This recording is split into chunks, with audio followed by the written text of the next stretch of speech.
Cinérama. Cinérama Spécial Cannes numéro 8, bonjour, merci de nous rejoindre. Nous allons vous parler des deux films en compétition, à savoir le film de Stéphane Brisé, En guerre, qui est sorti dans toutes les salles de France, enfin dans beaucoup de salles de France dès aujourd'hui, et qui a obtenu un véritable triomphe, on y reviendra, lors de sa présentation officielle. Et puis un film américain, la deuxième entrée cannoise américaine, de David Robert Mitchell, qui s'appelle Under the Silver Lake. L'interview du jour sera consacrée au comédien italien Riccardo Scarpaccio et Jacques Maurice. Je dis bien Jacques Maurice parce que la dernière fois je m'étais trompé, mais cette fois-ci c'est bien Jacques Maurice qui aura un coup de cœur pour un film de Pierre Salvadori. Eh bien, bonjour Jacques, bonjour Samuel. Bonjour Pierre.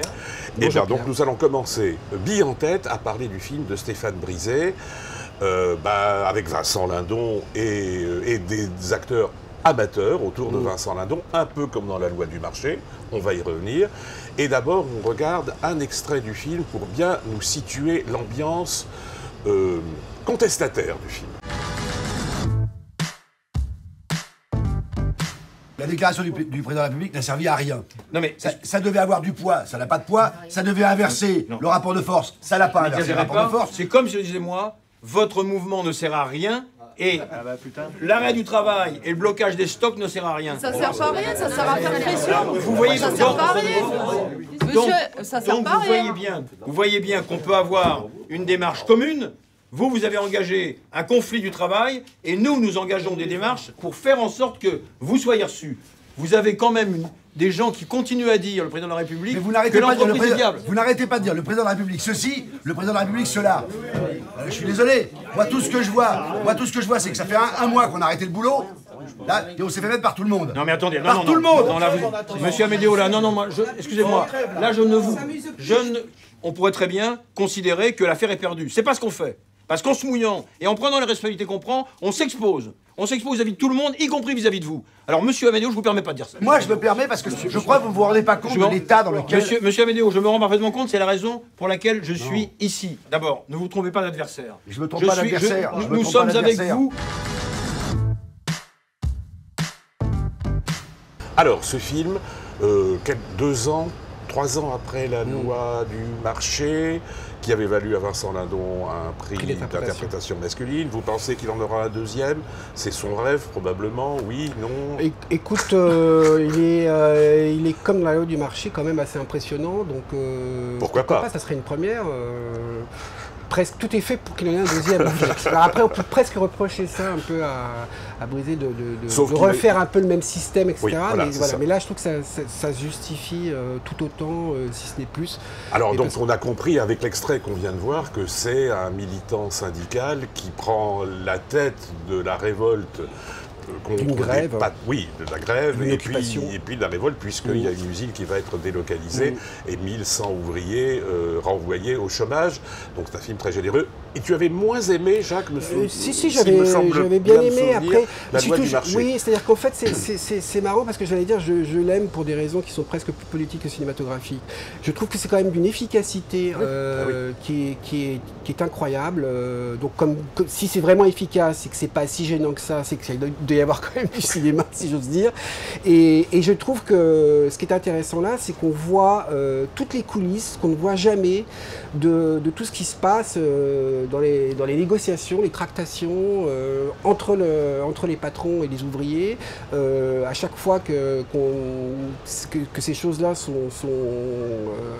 qu'il y a un compte-rendu de ces événements dans la télévision, par exemple, on passe très vite, c'est-à-dire qu'on les voit rentrer dans la pièce et on ne sait pas ce qui s'y dit. Et là, c'est vraiment un film sur la parole, et sur la parole à la fois de lutte syndicale et sur la parole et l'échange, et la parole aussi des patrons et de ceux qui représentent. Et il y a deux scènes, je t'interromps pour dire qu'il y a une scène absolument magnifique, après ça je te donnerai bien sûr la parole, il y a une scène où un des délégués, pas syndicaux mais justement du patronat, dit à un moment donné, si vous propose ailleurs des places, vous n'avez qu'à changer de région, quoi. C'est une espèce de brutalité dans la façon... Une violence sociale, c'est vraiment sur la violence sociale contemporaine et le grand patron aussi, qui a l'air comme ça très gentil, très... C'est dehors très policé, effectivement, il y a une violence froide qui est presque plus terrible que la limite, son subordonné, qui lui, il va franco, quoi. Il lui dit clairement, bah, vous n'avez qu'à déménager, c'est bon. Lui, il dit ça de manière très douce et tout, et on sent vraiment un mépris phénoménal, quoi. Et Samuel, puisque tu as la parole, tu prends la parole, je te la donne.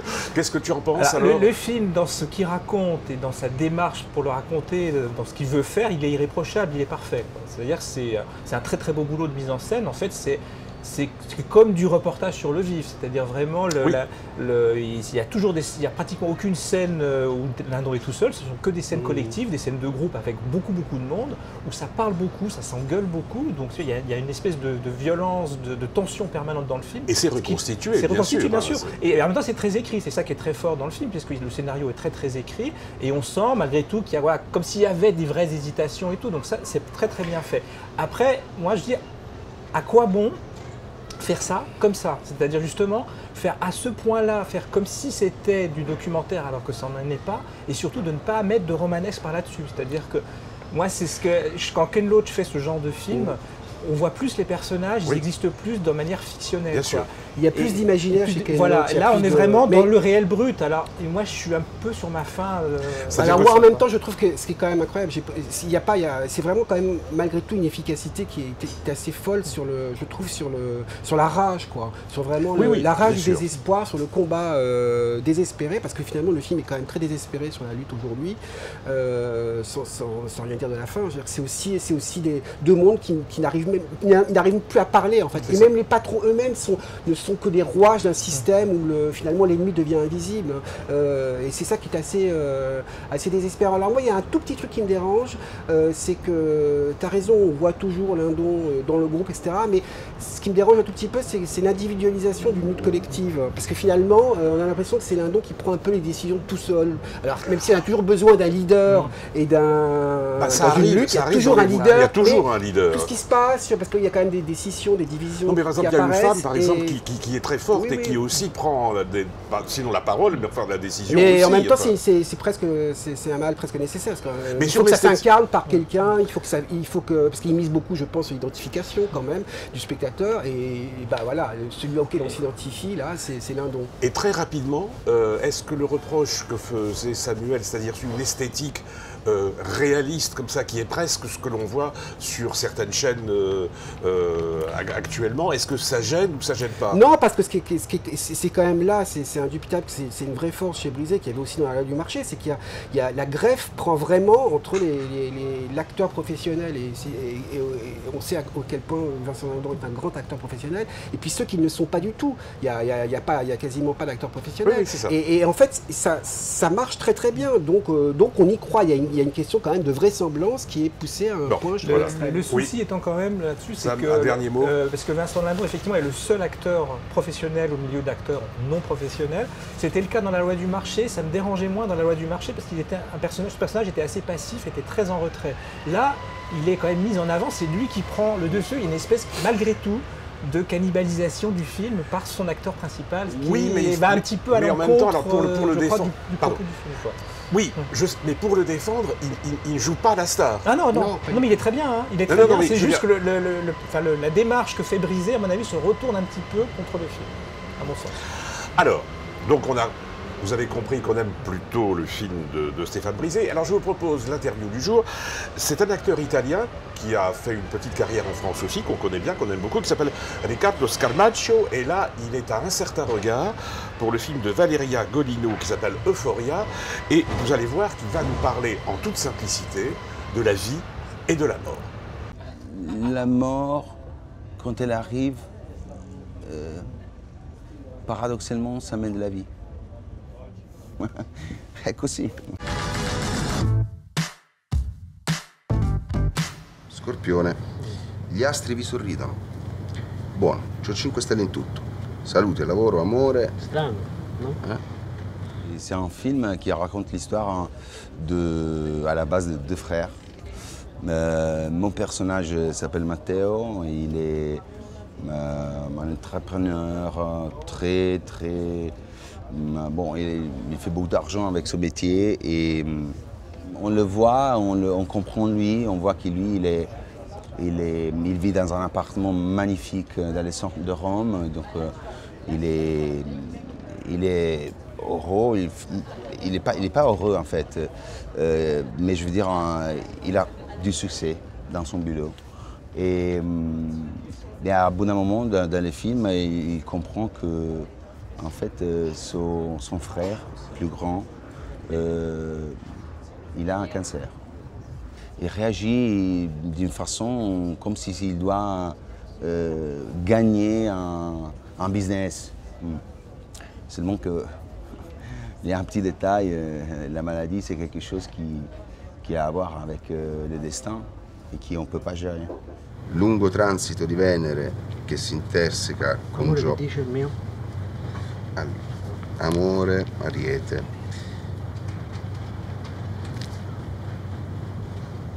No, te lo leggo, però. Dai. No. Abbiate cura dei vostri amici pelosi. C'è scritto qua, non è che me lo sto inventando. Vabbè, lasciamo stare l'oroscopo. C'est un film en fait qui affonde les racines dans le paradoxe. Le grand frère est malade, mais il veut vivre. L'autre, il est bien, mais il fait de tout pour mourir. Il cherche la mort, l'autre il cherche la vie. C'est un paradoxe. C'est aussi un film qui essaie de nous montrer un peu le rapport avec le passé, avec une partie intime qui peut-être on oublie dans la vie, l'enfance. Oltre i 4.000 metri abbiamo la zona abisso-pelagica, luogo perennemente oscuro, buio, abitato da personaggi anche abbastanza inquietanti, tipo l'inghiottitore nero, il calamaro gigante, c'è pure... Ah, ecco il calamaro gigante. C'è lui, pesce tripode. Des fois où moi et Valérie on a essayé on a un peu improvisé, dans la complicité on a trouvé des petites choses. Par exemple, il y a la scène sur le bateau où moi je lis l'horoscope et bon, et alors un petit jour où lui il me lance des petits cacahuètes et moi je suis là, je fais comme ça. Et donc ça, il n'était pas là, il n'était pas dans le scénario, mais on l'a fait et ça donne vraiment la complicité entre eux.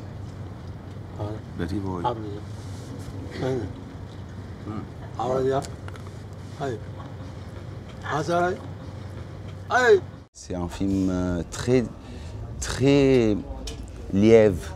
Si dice questo lieve, c'est léger, mais c'est pas léger en fait, c'est délicat, mais en même temps où ça passe quelque chose de très fort.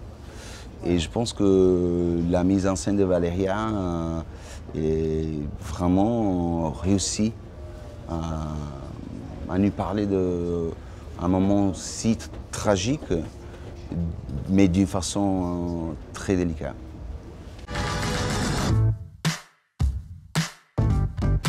Deuxième film en compétition, lui aussi, c'est le film Under the Silver Lake de David Robert Mitchell.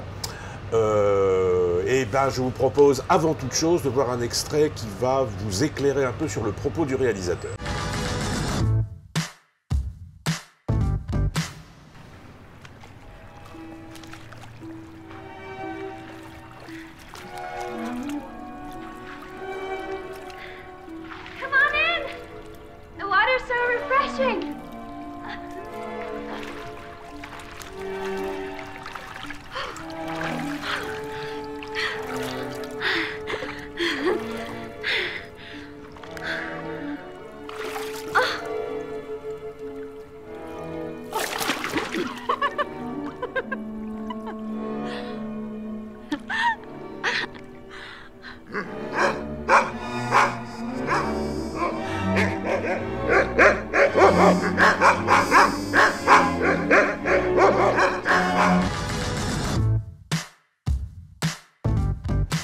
Messieurs, alors ce film qui était très attendu parce que le premier film de ce réalisateur découvert à la Semaine de la Critique avait marqué les esprits, s'appelait It Follows. Et il y en avait un autre avant qui s'appelait The Myth of the American Sleepover. Ah oui. Et It Follows était encore mieux. Qui était aussi à la Semaine de la Critique d'ailleurs. Alors, avant de dire, non, je vous laisse parler. Alors, c'est plutôt... Moi j'aime beaucoup pendant 2 heures. Le problème c'est que le film est un peu trop long. Ah, pendant 2 heures tu aimes beaucoup? Ouais, je trouve pendant vraiment... Parce que le film fait 2h18, je te signale. Ouais, oui, disons 2 heures moins le quart ou 2 heures. Ah bon, d'accord. Non mais les 20 minutes ça compte, hein. Mais j'aime beaucoup. Non mais globalement j'aime beaucoup. Le problème c'est que bon, c'est un film, c'est un peu compliqué de le définir. On va dire que c'est un film à énigme qui se passe à Los Angeles. C'est beaucoup sur Los Angeles. Sur la paranoïa. C'est beaucoup sur la ville de Los Angeles, aussi sur les mythes de Los Angeles, les mythes de cinéma. C'est sur la conspiration, et donc il y a un personnage qui est un trentenaire, qui est un peu glandeur, et qui décode un peu des énigmes, on va dire, un peu partout, et parce qu'il y a une affaire qui se profile, il y a une fille qui disparaît, dont il tombe amoureux, mais qui... C'est presque un film noir au départ. Alors c'est comme un film noir, ça ressemble beaucoup à du David Lynch, mais du David Lynch qui serait beaucoup plus ludique. Ah bah c'est peut-être pour ça que j'aime pas. Qui serait beaucoup plus ludique et juvénile. Alors ça passe aussi beaucoup par Andrew Garfield. Et donc il y a vraiment l'idée quand même en permanence toujours du jeu, des personnages qui apparaissent, qui disparaissent, des messages cryptés qu'il y a un peu partout. C'est comme un jeu de parcours, quoi, et qui est à la fois ludique et quand même aussi assez mélancolique sur la société d'aujourd'hui. Et alors on pourrait dire même la société du spectacle, c'est-à-dire qu'en gros c'est très nourri, et c'est très nourri de pop culture, beaucoup, et il y a beaucoup de citations, beaucoup de clins d'œil, mais très savoureuses au cinéma, surtout Hitchcock.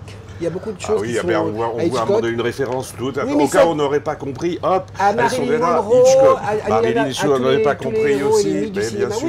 Et Janet Gaynor pour le muet, pour la culture. Ça glisse très bien. D'ailleurs, c'est une dominante, je trouve, de ce festival, c'est qu'il y a beaucoup de films qui pratiquent l'art de la citation de manière, je trouve, assez oui, parce qu'ils n'ont pas grand-chose à dire. Alors, quand on n'a pas grand-chose à dire, forcément, on pratique la citation. Samuel, un peu moins, je crois, avant que moi je te Alors, j'aime beaucoup le début, parce que c'est assez intriguant. J'avoue que moi, j'aime bien les films à énigmes, mais donc celle-là, elle est quand même assez tordue. Donc, oui, c'est très bien. J'aime beaucoup ça. Comme l'a dit Jacques, effectivement, il y a plus que 20 minutes de trop, à mon sens. Oui. Ça se traîne vraiment beaucoup dans la deuxième partie, et surtout, à un moment, il veut quand même un peu expliquer son énigme. Ce que ne fait pas Lynch, lui, quand il fait Mulholland Drive, c'est à nous d'essayer de décoder. Le mystère demeure, plus ou moins. Là, maintenant, c'est bon, là, on a tout compris à la fin, parce qu'il aura tout très très bien expliqué, et c'est un petit peu dommage. Après, les côtés positifs du film, c'est effectivement ses emprunts à la pop culture, un peu dans tous les sens, et pas qu'au cinéma d'ailleurs. Et puis effectivement, ce côté Guy Debord 2.0, qui moi m'a plutôt séduit, quoi. C'est-à-dire c'est une revisitation des thèmes de Guy Debord sur la société du spectacle, plus contemporaine, plus ludique aussi, un peu plus légère, qui ne manque pas de charme. Donc, alors moi je trouve ça extrêmement prétentieux, extrêmement long, 2h18 pour une histoire que, je sais pas, que Howard Hawks à l'époque tournait en 90 minutes, ça s'appelait Le Grand Sommeil, c'était au moins aussi passionnant. Il n'aurait pas traité ce sujet. Mais ce que tu trouves intéressant, je trouve ça prétentieux. Et en plus, alors pour moi, la catastrophe, c'est le comédien, Andrew Garfield, qui était très bien dans d'autres films qu'on a vus, mais qui là est une caricature de l'acteur américain, c'est-à-dire qu'il est bourré de tics. Il n'y a pas un plan où il ne hausse pas un sourcil, où il ne fait pas une mine, un sourire. Mais elle est revendiquée, ça, toute. Je ne suis pas d'accord avec toi, parce que c'est comme si c'était un personnage un peu de cartoon. C'est vrai qu'on a toujours l'impression. On peut revendiquer des échecs, quoi. Tu vois, je veux dire, ben oui, c'est revendiqué, mais c'est pas pour ça que c'est bien. On a toujours l'impression qu'il a fumé 3 joints avant chaque prise, quand même. Donc je pense qu'il y a quand même une consigne de jeu de jouer le personnage hébété en permanence. Il le fait un peu trop. Oui, et on va pas raconter la fin, mais alors toute la fin des... Alors le quart d'heure que même toi, Jacques, tu n'aimes pas, est quand même assez bête, quoi. Mais c'est pas en tant que tel que je n'aime pas, parce que je trouve qu'à chaque fois, il y a quand même, y compris quand ça devient un peu explicatif dans les dialogues, il y a notamment l'apparition d'un musicien vieillard au piano qui explique en fait au personnage que tous les tubes avec lesquels il a grandi, en fait, c'est lui qui... Et la séquence est très bien. Mais ce que je voulais dire, c'est qu'à un moment donné, il y a trop de jeux ou trop d'intrigues finit par tuer l'intrigue. C'est-à-dire que c'est là là, mais c'est pour ça que je dis que le film est un peu trop long, c'est qu'au bout d'un moment, on est captivé quand même pendant très longtemps, et puis à un moment donné, on se dit, ah bah, il y a encore, il y a des niveaux supplémentaires, bon, c'est-à-dire que toi, c'est un peu trop dans la virtuosité. Toi, tu lâches à 1 heure, à 2 heures sur 2h18, Moi, ça me lâche à 1h30, et moi, au bout de 50 minutes, j'en ai assez. Bon, alors voilà, donc on vous parlait de ce film de David Robert Mitchell, et on en arrive, Jacques, à ton coup de cœur. Alors, ce qui s'appelle donc En liberté de Pierre Salvadori. Ça passe où? Ça passe à la quinzaine des réalisateurs. C'est passé à la quinzaine des réalisateurs. Ça raconte Pierre quoi? Salvadori, ça raconte l'histoire d'une inspectrice de police qui est jouée par Adèle Haenel, qui raconte le soir des histoires à son fils et des histoires héroïques sur son père qui est hélas décédé, qui était lui-même flic. Et il se trouve qu'elle apprend accidentellement qu'en fait ce mari n'était pas du tout aussi héroïque que ça, c'était un vrai ripou. Et pourquoi c'est bien? Et alors je trouve, alors moi Salvadori, ça fait des années que je le dis, mais j'ai l'impression que personne ne m'entend.